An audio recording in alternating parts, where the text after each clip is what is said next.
finishing whiskey or spirits in general come to be?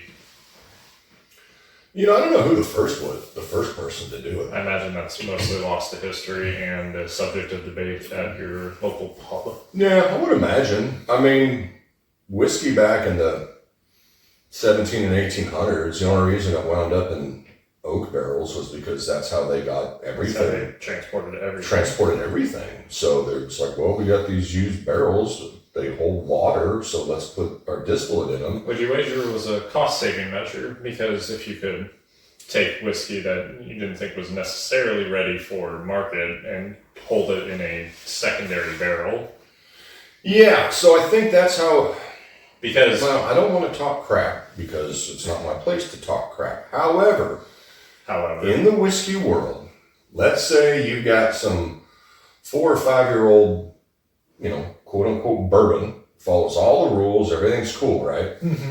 And you've got, you put a blend together of younger barrels, and everybody that tastes it says it's subpar from our standard line. Indeed. And then somebody said, well, crap, we got a bunch of these wine barrels that, just hanging around, right? Or somebody had the thought, be like... Or even barrels that used to house bourbon, because, as you know... Mm-hmm. Yeah, that's your typical... New American oak barrels. Mm-hmm. But for double barreling, you could have put them in used oak barrels for another year, and all of a sudden it changes. And that could have been what it was. They just had old barrels laying around, old bourbon barrels. Like, well, this isn't ready. Let's just chuck this blend back into said barrel. And then they leave it for 6 months. They leave it for a year, 18 months, and they go back and taste it and go, oh, wow, like this has changed dramatically. Now, in the business, it's not uncommon. I'm not saying everybody does it, but it's not uncommon to take distillate that isn't quite ready for your standard line that you're known for. And they say, hey, let's double barrel this and see what it turns out to be, right? Now, this brand in particular, Thomas S. More... Which is related to 1792? So Sazerac owns Barton 1792. And a million other companies. And a million other. Now, this is under the Barton line. Now, the story I was told with Thomas S. More, this was named after one of the old OG Barton distillers back in the day. So, the story I was told that one of the distillers at Barton 1792, years and years ago, and you were asking me earlier what bottle I don't own from Barton 1792. Yes, and that would be their old port finish. Which later became part of the Thomas S. More line. Yeah, so the story... Which happens to be your favorite of this line. That's why we're not drinking it. Yes. But the story I was told, so that the distiller that was responsible for putting that first port finish 1792 together, really loved finishing whiskey in wild barrels. Now, Barton 1792 didn't have the bandwidth or, quite frankly, there's we can't fit all this crap you want to make under the 1792 line. They thought it would be a bad idea. Make the 1792 line too bloated. Could be. So what they did is they spun off into Thomas S. More, so it's still owned by Barton 1792. It's just draw a little line away from Barton, right? And then that's where Thomas S. More is. In clothing, we call that a diffusion. Sure. So basically what they did is said, okay, here you go. Here's so this is Barton 1792 distillate. So it's their high rye mash bill, which is about 15% rye. Which is low rye in the low rye in our world, but and they said, here's a whole mess of whiskey, have at it. So he went through, the gentleman, and this is the entire line that came out. Now, are you going to walk into a store and see said entire line? No. Probably not. No, you won't. Not possible. Not probable. Not possible. That's not possible. However, you will see some of these sitting around in stores. And a lot of it is because people don't know what Thomas S. More is. It's just another whiskey bottle. and they do some wild finishes, right? But if you've ever seen it and you were curious, it's Barton 1792, but under a different name and with wild finishes. So the one you chose, this is their Cabernet. So it's Cabernet Sauvignon barrels. What is Cabernet Sauvignon? You know wine better than me, homie. It's a type of grape. It's considered by many in the West to be the de facto red wine. Very very deep, bold flavors. Now, when you smell this finished whiskey before we started rolling, you know that was very sweet, and that's going to be the case with any wine finish because it's made out of grapes, and grapes are full of sugar. Now, taste it real quick because I think the Cabernet part of it is kind of subtle. Oh, it is. Right, it's a little more subtle. You still get Barton running. Well, that makes sense because Cabernet is a very, how would you phrase this? There's a lot of tannins in there. There's a lot of tannins, and tannins come from oak, and whiskey is aged in oak, so you get the oak flavors that really commingle with a Cabernet in particular. Right. Whereas a Merlot, it's going to be. We have that finish. Yes, you do. That's why I mentioned it. Merlot, it's going to be heavier on like the dark fruits, like think blackberry, boysenberry, that sort of thing. So because I don't remember, I just took them off the shelf. Right. There's Cabernet finish, and there's sherry, cognac, Madeira, port, your favorite, Merlot, and Chardonnay. Cask. Now, when I bought all these bottles, I bought them in Vegas we talk about him too much. Our buddy Isa Corey. After I bought him, he's like, dude, when you get a chance, he's like, go through them all, because he wasn't going to open every one of these damn bottles. It's his job to sell them, right? So I went through, and I think I lost the paper, but I actually went through one day and poured all these different samples and went through and ranked them, and why I like one more than other, right? The port, not a shocker, came out to be my favorite. But what I did notice is whatever the sticker says, you can taste that barrel. Very similar to Last Hotel in that way. Mm-hmm. Yeah. Although Thomas S. More leans much more heavily onto the wine, where I don't believe Last Hotel has ever done that except for whatever Tokaji is. Yeah, it's a Hungarian wine. And the Naranja. Naranja is used in wine? I think Naranja is a wine. It's like an orange liqueur or something. Oh, I think it's Vin de Naranja. Oh. So it's a Spanish wine. X-nay on that, then it's pretty common in wine casks. But these guys pretty much only stuck with wine for these offerings. So you're going to get the base flavor of it's still going to be 1792. So when I just drank it, I got a little bit of nuttiness, right? 1792. Yeah. Yeah, but on the nose, you get a little more of that dark grapiness,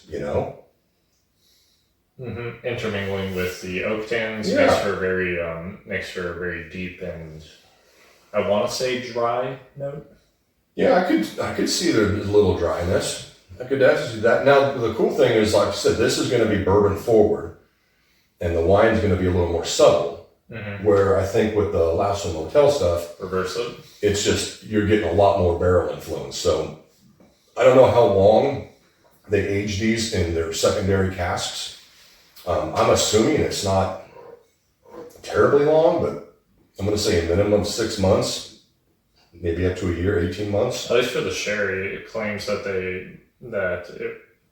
the whiskey was left to finish in the wine cask for years. Yeah, they don't tell you. They just say years.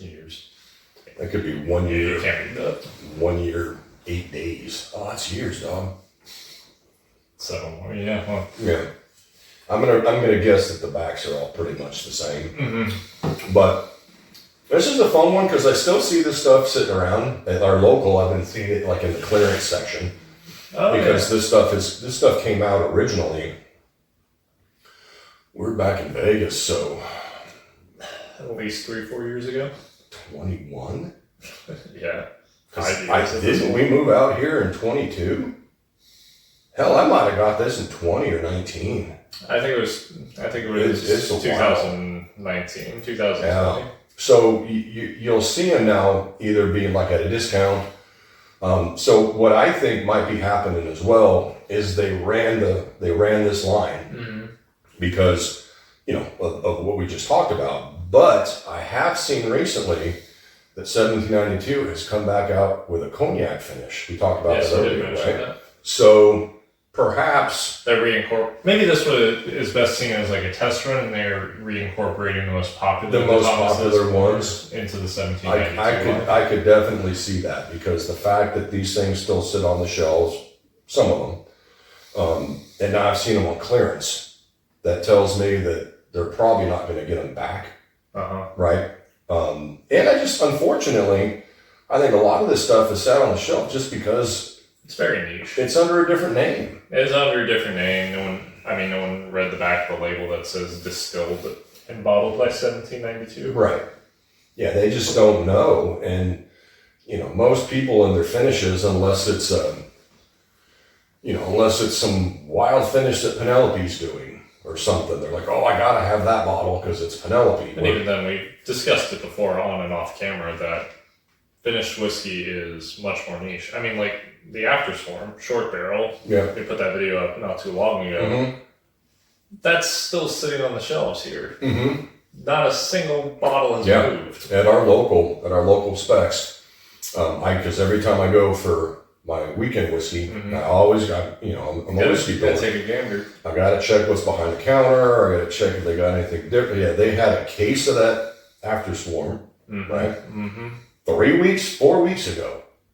I went in last week. They still had said 6 bottles sitting on the shelf. Didn't nobody buy one of them, and I'm like, that's phenomenal. Potential whiskey of the year, right? It's phenomenal. As far as finished stuff goes, phenomenal.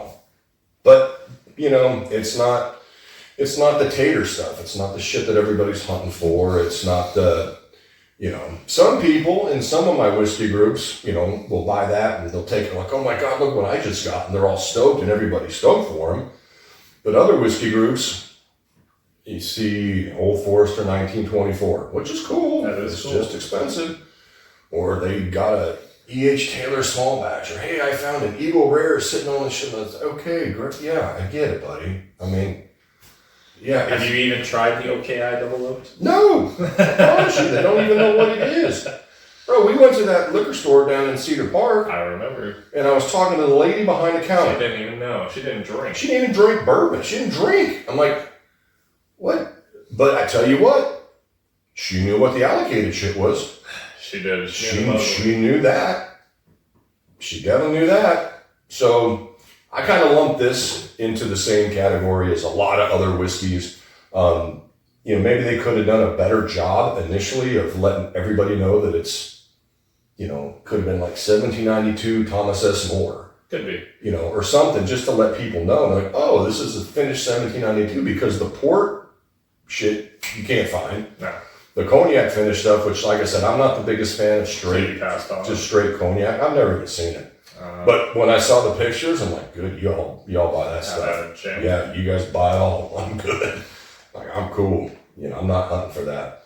So, like you said, perhaps it was a test run. They're going to take the best selling versions of what they made with this line and start to reintroduce it, because we've got. Was that the cognac one? Is that the cognac finish? Yes, it is. Yeah. So we have the 1792 cognac finish.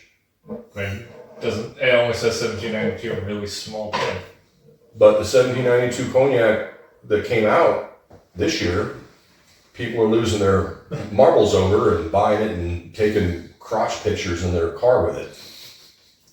That's a great description. I never realized that's usually how those whiskey. Who came up with that nonsense? I don't. That's the most. That's cringeworthy. Suburban dad thing ever. Just to be sat in your car. Yeah, and I've seen funny shit. I've seen some funny stuff where people take a watch and put paper over it, write Rolex, and then they cover up their Honda Accord thing with a Mercedes. That's really funny. Paper Mercedes. So it's actually pretty damn funny. That's a good to take the piss out of it, you know? Yeah, yeah. But, you know, you see that shit, and they got their expensive watch and their car that's got the Mercedes emblem, and they're holding, you know, whatever. I'm like, nerd, yeah. You're a fucking nerd. Nobody likes you.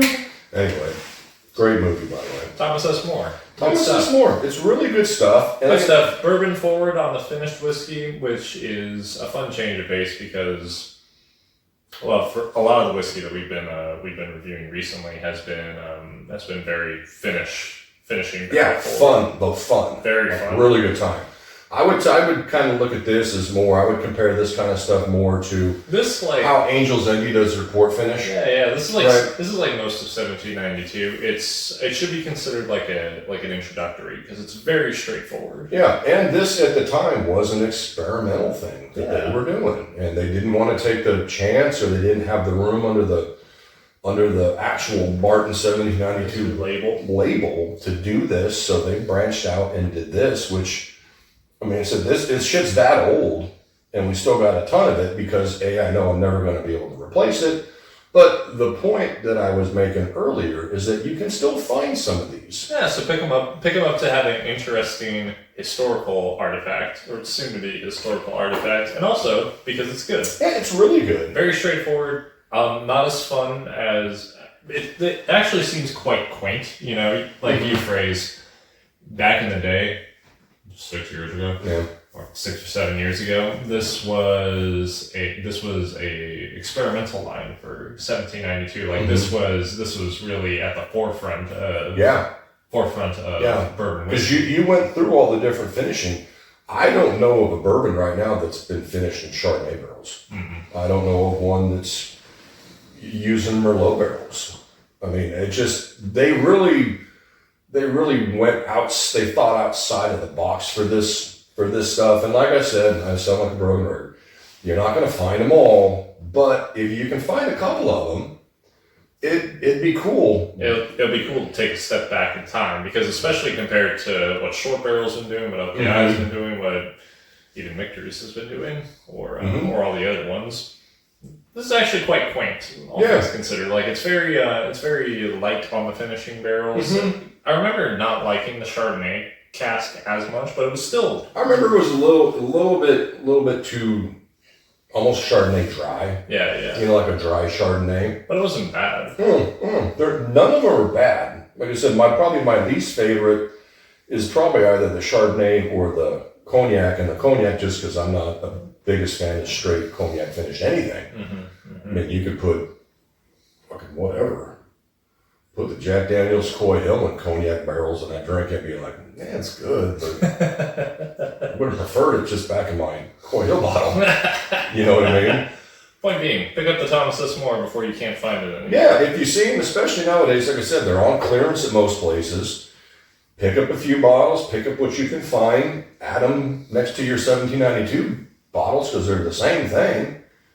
And then when you see people on the interwebs taking crotch pictures with the port finish, and you're like, dude, I just picked one from the local and that shit's 6-7 years old now. You're like, I win, not you. I got the better crotch picture.